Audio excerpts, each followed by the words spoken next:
네, 안녕하세요. 반갑습니다. 코인아빠입니다. 자, 어제는 저희 구독자분들과 또 이더리움의 강한 지지 구간이 어느 구간이 될 수 있을지 같이 또 분석을 해보는 시간을 또 가졌었죠. 그래서 그 구간을 대략 418만 원 구간이라고 여러분들께 말씀을 드렸습니다. 자, 그래서 이 418만 원 구간들, 이 구간 현재 이전에 지지를 해줬던 지지 구간이라서 이렇게 말씀을 드린 게 아니라 실제로 7, 8년간의 데이터를 취합해서 여러분들께 보여드렸다시피 현재 이 파란 색깔 선이 보이실 겁니다. 자, 이거는 리얼라이즈드 프라이스 어큐뮬레이션 어드레시스라고 해서 실제 리더리움을 꾸준히 모아가고 있는 장기 투자자라든지 혹은 세력, 뭐 이제 기관이라고 볼 수 있는 이런 투자자들에 대한 세력 평균 매입가다. 이렇게 말씀을 드렸어요. 그래서 7, 8년간의 데이터들을 봤을 때 단 한 차례도 이탈한 적이 없었던 그런 자리들이었었고, 최근 4, 5월 달에는 한 번의 이탈이 있었지만서도 바로 강하게 회복해주는 흐름들을 보여줬었고요. 그리고 현재 지금 보시다시피 어떤가요? 바로 이 구간들을 또 강하게 지지 역할을 해주게 되면서 반등세를 보여줬듯이, 마찬가지로 현 시점에서 보셨을 때 2.8K 구간, 대략 418만원 구간이 바로 현재 세력들의 단가이기 때문에, 또 이제까지 단 한 차례도 이탈한 적이 없었던 그런 구간이기 때문에 강한 지지 구간이다, 이렇게 말씀을 드렸습니다. 근데 어저께 여러분들께도 제가 두 가지를 더 말씀을 드렸던 거 기억나시나요? 첫 번째로는 뭐였었냐면, 지금 시장에 대한 분위기를 여러분들이 보셨을 때 막 급등하는 시기인가요? 이 시장 규모가 엄청나게 성장을 하게 되면서 신규 투자자들이 늘어나는 그런 시기인가요? 아니죠. 지금은 투심이 완전하게 죽어버리는 상황입니다. 그만큼 그런 시장을 우리는 불확실성이 가득 찬 시장이다, 이렇게 얘기를 하기도 해요. 근데 그런 시장에서는 특징이 뭐냐면 바로 돌발성 악재들이 되게 많이 나올 수 있습니다, 라고 말씀을 드렸어요. 자, 어제는 사실 보시면 아시겠지만 어제는 사실 윗골이 달린 거 보이신가요? 이제 어제 영상을 찍었을 때가 이더리움이 조금 올라가고 있을 때 여러분들께 말씀을 드렸어요. 이 구간들에서 지지해주고 올라가면 좋겠지만 지금 시장이 너무나도 불확실성에 가득 찬 시장이기 때문에 실제로 이런 시장에서는 돌발성 악재들이 되게 많이 나옵니다, 라고 말씀을 드렸었습니다. 그리고 나서 어제 새벽에 또 어떤 이슈가 나왔었나요? 바로 최근에 터졌던 이 오라클과 관련된 AI 버블론이 다시 한 번 더 시장에 부각되기 시작을 했습니다. 그쵸? 제가 오늘 여러분들과 함께 이거에 대해서 좀 자세하게 말씀을 드릴 건데, 결국에는 이렇게 떨어진 이유들을 우리가 분석을 해봐야 돼요. 이게 중장기적인 추세에 영향을 미칠 수 있을지 없을지를 우리가 분석을 해 나가야 지금 당장에 어디서 반등이 나올 수 있을지를 예상해 볼 수 있기 때문에 알아야 된다는 것이죠. 무튼 좀 이따가 이어서 말씀을 드릴 거고, 일단 제가 이제 첫 번째로 말씀을 드렸던 부분들은 결국 이 돌발성 악재라는 게 언제든지 등장을 하기 때문에 현 시점에서 추가 매수에 대한 부분들을 고려하시는 분들은 잠깐 관망을 하시는 편이 좋다. 그리고 전체 암호화폐 시장, 자, 이 암호화폐 시장이 투심이 살아나기 위해서는 1월 15일이 돼야 된다, 라고 말씀을 드렸었죠. 그때가 이 암호화폐 산업에 안 좋은 이슈가 하나 있거든요. 그 이슈에 대한 부분들이 어느 정도는 해소가 되어야 돼요. 좋게 나온 결과, 그러니까 결과가 좋게 나오든 안 좋게 나오든 이 이슈가 끝나야 됩니다. 그래서 관망을 하시되 단타로 우리가 좀 시장의 전략들을 잡고 수익을 보자. 그리고 그렇게 말씀을 드렸었잖아요. 그렇죠? 그래서 뭐 좀 말이 세긴 했는데 어쨌든 돌발성 악재에 대한 부분들 꼭 기억을 하셔야 되고요. 그리고 두 번째로는 뭐냐면 418만 원 자리들을 여러분들께 말씀을 드렸지만 이 자리들은 보시다시피 밑꼬리 달고 올라오고 밑꼬리 달고 올라오고 한 번씩은 이탈할 수는 있습니다. 그렇기 때문에 혹시라도 뭐 이런 자리에서 매수를 하려고 계시는 분들이 혹시라도 계실까봐 미리서 언지를 드리는 거예요. 이탈할 수 있습니다. 100%라는 건 없어요. 하지만 이 구간이 강한 지지 구간이란 건 확실하다라는 거예요. 그래서 이탈하더라도 바로 회복을 해줄 수가 있는 위치란 말이에요. 그렇다 보니까 혹시라도 자, 이 자리를 무조건 지켜주구나 라고 오해하시는 분들이 계실까봐 제가 다시 한 번 더 말씀을 드리는 거예요. 자, 그러면 지금 이제 오늘 새벽에 보시게 되시면 어떤가요? 자, 나스닥이 크게 급락을 보여줬었잖아요. 나스닥 개장하고 나서. 그리고 마찬가지로 이더리움도 그 시간대에 맞춰서 똑같이 급락을 보여줬습니다. 왜 이렇게 급락을 보여줬을까요? 최근에 보시게 되시면 사실 오라클에 대한 부분들은 이미 얘기가 한번 나왔었어요. 11일 날 기사 보시면 나왔듯이 이제 AI 버블에 대한 부분들이 부각이 되었었죠. 그때도 여러분들께 말씀드렸어요. AI 버블, AI 산업 전반적으로 봤을 때 전혀 문제 없다라고 말씀드렸었죠. 근데 거기서 그쳤으면 몰라요. 문제는 또 뭐냐면 일본은행에서 ETF를 대량으로 매각하겠다라고 합니다. 언제? 15일 날. 그리고 오늘 이 이슈가 터진 거예요. 오라클 데이터 센터 투자 협상 결렬에 대한 부분들. 그래서 지금 전체적인 흐름들로 봤을 때는 오라클 실적 AI 버블, 일본 ETF 매각, 그리고 어제는 AI 버블에 대한 부분들이 부각되면서 떨어졌다라는 부분들이죠. 자, 그런데 왜 이런 오라클에 대한 부분들이 계속 얘기가 나올까요? 그렇죠? 이거는 하나의 회사밖에 안 되는 거잖아요. 오라클이라는 기업이라는 게 있습니다. 근데 그 기업 하나 때문에 왜 위험자산 시장이 전체적으로 AI 버블에 대한 부분들이 나오게 되면서 시장을 왜 하락으로 이끌었을까요? 오라클 하나가. 자, 그 이유에 대해서 간단하게만 말씀을 드릴게요. 자, 뭐 하나만 먼저 여쭤보겠습니다. 여러분들 AI 생각하면 어떤 기업이 먼저 떠오르시나요? 뭐 대부분 이제 주식 하시는 분들은 엔비디아가 가장 먼저 떠오르실 거예요. 그렇죠? 근데 이 엔비디아는 뭐 하는 회사예요? 그래픽 카드를 만드는 회사예요. 만들어서 공급하는 회사란 말이에요. 그럼 당연히 공급이 먼저가 되나요? 아니면 수요가 먼저가 되는 건가요? 물론 공급이 무조건 중요한 건 맞습니다. 하지만 수요가 있어야지만 공급이 되는 거예요. 그러면 엔비디아는 공급처인 거고요. 그 수요처가 바로 데이터 센터를 만드는 회사라는 거예요. 이 AI 데이터 센터를 만드는 전 세계 3대 기업이라고 하게 된다면 마이크로소프트와 오라클, 아마존이 있게 됩니다. 근데 이 3대 기업 중 하나인 오라클이 매출 자체가 또 좋지 않고 부채가 급증한대요. 자, 그러면 어떻게 될까요? AI 산업이 성장하고 있는 건 맞는데 실제로 돈이 안 되나? 라고 시장 참여자들이 받아들여질 수 있는 건 아닐까요?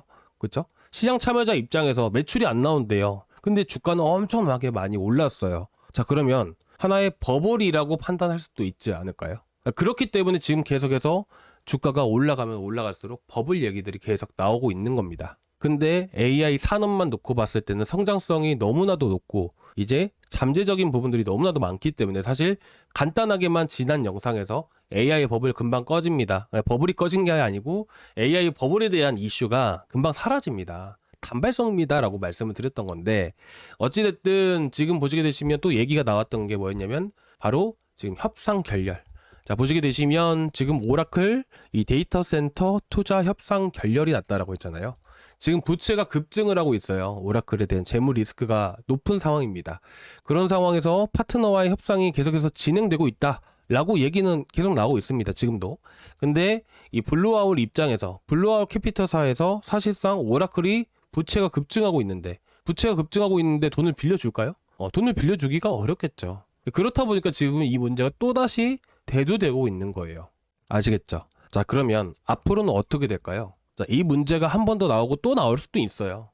계속해서 나올 수도 있는 거예요. 시장 하락 나올 수도 있겠죠. 근데 제가 괜찮다라고 말씀드린 이유가 오늘 뭐라고 말씀드렸었나요? 바로 JP모건 보고서를 가지고 와서 제가 번역해서 싹 다 보여드렸었죠. 이 데이터 센터에 대한 전망들, 이 수요에 대한 부분들로 봤을 때 계속해서 늘어나고 있습니다. AI 수요가 공급을 지속적으로 상회했다라는 부분들, 수요가 공급을 따라잡았던 거, 이 공급량이 부족하다라는 의미잖아요. 그렇기 때문에 지금 어떻게 보면 하나의 산업이 성장을 하게 되면서 꾸준히 이렇게 성장하는 것은 없습니다. 이 산업이라는 것도 결국 이 주식처럼 이 코인처럼 상승도 하기도 하고 조정이 나오기도 하고 상승이 또 나오기도 하고 이런 흐름들이 나오는 게 정상적이에요. 그리고 이런 조정이 나오는 구간들 안에서는 옥석 가리기라고 해서 산업에 대한 투자 색깔이라는 게 조금 바뀌기도 해요. 자, 이게 무슨 말이냐? 한없이 확장 단계에서는 이제 한없이 상승하는 그런 과정들. 지금 AI 단계는 이제까지 상승했던 걸 보게 되면 확장 단계에 이르는 것이고요. 그리고 중간에 이런 중간 단계, 이런 조정 단계에 나타나게 된다면 효율성 검증 단계라고 얘기를 하게 돼요. 그러니까 산업의 색깔이 바뀌는 구간들인 말이에요. 그래서 이런 구간이 현재 해당되는 것이고 언제든지 다시 또 시장에서는 AI 버블 없다라는 얘기들이 또 돌게 되면 금방 또 시장은 살아난다라는 것이에요. 결론만 두고 봤을 때 말씀을 드리게 되면 자, 오라클 이슈로 AI 버블로는 단기적인 낙제다. 시장 지지해 줄 수밖에 없다라고 여러분들께 오늘 오후에 브리핑하면서 말씀을 드린 겁니다. 그렇죠? 그래서 최대한 또 이런 좋은 내용들, 자 여러분들 이 내용, 자 JP모건 보고서 나온 거 모르셨죠? 이런 좋은 내용들도 결국 우리가 코인을 하든 주식을 하든 간에 이런 내용들은 계속 체크를 하고 봐야 돼요. 다 연관이 있기 때문이에요. 그렇죠? 그래서 최대한 여러분들께 또 좋은 정보들 많이 드리고 있으니까 구독자방 꼭 참고해서 보시기 바라고요. 자, 그렇게 되면 이 세력들의 평균 단가 구간들을 또 지켜주게 되면서 또 이더리움은 반등 가능성이 매우 높다라고 저는 생각을 하고 있고요. 그리고 이제 내일은 이제 또 일본의 금리 인상이 있죠. 그리고 이제 오늘 밤에는 CPI 발표까지 있게 됩니다. 자, CPI도 제가 클리블랜드 연방준비은행 그 사이트에서 나온 CPI 소비자 물가지수 데이터들을 여러분들께 보여드렸었잖아요. 자, 어떤 결과가 나오든 간에 3%대 초반이 나오잖아요. 되게 안정적이다. 물가 아주 괜찮네 라고 그냥 보시면 되세요. 아시겠죠? 위험 수준이다. 그러면 3.5%를 넘어가면 이거는 시장 급락이 나올 수밖에 없습니다. 근데 이 정도까지는 안 나올 거예요. 왜? 이제 11월 달치가 나오게 되잖아요. 그렇죠? 11월 달치 11월 28일까지 나왔던 CPI 데이터를 보게 되면 3.37%. 좀 위험하긴 한데 괜찮습니다. 이 정도면 정말 괜찮은 수준이에요. 아시겠죠? 그래서 너무 걱정하지 않으셨으면 좋겠고요. 시장 바닥 나오고 떨어지고 있잖아요. 떨어질 때는 우리가 겁먹는 게 아닙니다. 이제는 많이 떨어질 만큼 떨어졌기 때문에 기회라고 여러분들이 보시는 게 좋으실 것 같아요. 그리고 이런 시장에서 이더리움이 급등이 나온다. 이건 말도 안 되는 거죠. 당분간 횡보예요. 횡보가 나오는 구간들 안에서 이 수급, 돈이라는 것은 메이저 쪽으로 쏠리는 게 아니라 이슈가 있는 알트코인으로 쏠린단 말이에요. 그쵸? 그래서 최근에 여러분들께 나갔던 게 뭐죠? 무브먼트잖아요. 1억 달러 이상 투자한다고 하면서, 자, 대형 호재라고 말씀드리면서 나가면서 또 크게 급등을 보여줬었고, 솜니아도 마찬가지고, 이게 매일 나오는 코인은 또 아닙니다. 근데 확실하게 크게 급등하는 코인들은 이런 이슈가 따른다는 것이에요. 그래서 매일매일 단타를 드리기는 어렵지만서도 일주일에 못해도 두세 번씩은 계속 나가잖아요. 그죠? 그렇기 때문에 이런 코인들을 잡으면 정말 이 두 코인만 해도 거의 40% 각각의 20%씩은 나왔잖아요. 그렇죠? 그래서 이런 코인으로 단타해 가면서 수익 쌓아가고 이런 코인들 또 나올 겁니다. 그래서 특히나 뭐 새벽 정도에 국내 기사는 없고요. 거의 해외 기사에서 많이 나와요. 그래서 제가 보통 아침에 많이 추천을 드리잖아요. 그래서 보통 아침에 나가는 거예요. 이제 이슈라는 게 새벽에 나오기 때문에. 그래서 여러분들께 이제 이런 코인들 이슈들 나오게 되면 또 단타 드리면서 또 이제 여러분들 이번 시장 잘 이겨나가실 수 있게끔 제가 최선을 다해볼 거니까 구독자방 글도 꼭 참고해서 보신다면 도움이 되게 많이 되시지 않으실까 합니다. 그래서 저희 구독자방 항상 구독자분들은 많이 들어와 계시지만 안 들어와 계신 분들은 고정 댓글란에 여기 링크 보이시죠? 이 링크 타고 들어오시면 되시거든요. 이 링크 클릭을 하시면 이 페이지가 나오게 됩니다.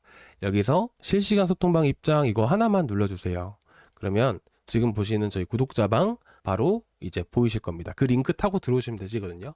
문자로 안녕하세요 코인아빠입니다. 자, 저희 이제 구독자방 링크 여기 있습니다 하고 이렇게 보내드려요. 그러면 그 링크 클릭을 하시면 저희 페이지 딱 보이시거든요. 저희 채널 들어오셔가지고 혹여나 궁금하시거나 뭐 걱정되시거나 뭐 그런 거 있으시면 언제든지 말씀을 해주시고요.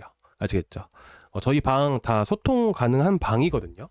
그래서 혹시라도 여러분들 이제 지금 들고 계시는 코인들 있으시죠? 그거 가만히 놔둔다고 해서 무조건 오르는 건 또 아니니까 우리가 또 대응을 해 나가는 게 좋지 않을까요? 그래서 혹시나 뭐 들고 계시고 걱정되시는 거 있으시면 언제든지 말씀을 해주시고요.